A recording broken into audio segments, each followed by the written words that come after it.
Welcome back to Squawk. I'm Bruce Whitfield. According to Ernst Young's latest fraud survey, 1 in 5 of the 3,500 staff quizzed in 36 countries across Europe, Middle East, Africa, Asia and India said they had seen financial manipulation in their companies in the last 12 months. Is that all? In addition, 42% of board directors and top managers surveyed says they were aware of some type of irregular financial reporting. So, lots of rules, lots of guidelines, lots of insistence from regulators that we get some decent accounting going on.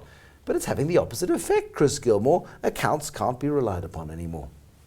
This is very, very concerning, and I'm really quite astonished at the size of the quantum we're talking about, 42%. I mean, look, these directors have got a fiduciary duty to a variety of stakeholders in here to not do this kind of stuff. But the accountants, the auditors, they're going and getting these guys to sign off on the accounts and saying, this is a true reflection of what's happening in the company. And it's not in many instances. So that feeds through into so many parts of any economy. And I mean, we see it in things like the anti-competitive going on in South Africa. The blooming bill for the construction sector's anti-competitive behaviour has gone over through 50 billion rand, and these were supposed to be honest people. That's right. And I mean, there's no getting away from it. It obviously was known at a very high level.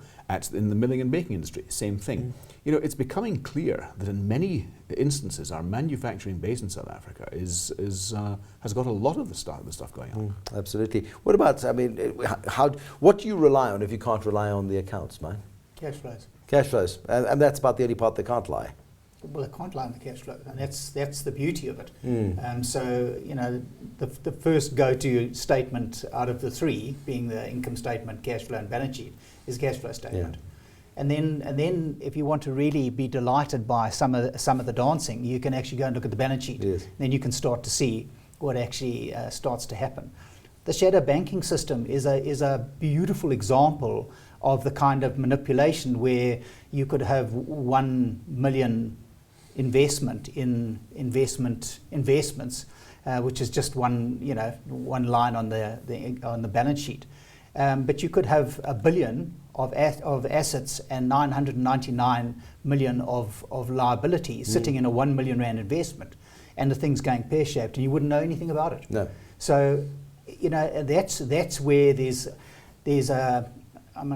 implicit in what Chris is saying. There's a morality in that fiduciary duty that, that you're not trying to manipulate, and I think what inevitably happens is that everyone thinks that the world is cyclical. Yes. So we'll just hold off. We won't tell anyone what's going on because we're going to come out of this in a year's time. And why write everything down? Because we'll have to write it up in a year. So we'll just ride this out, forgetting, of course, that maybe things have changed and it's now flat.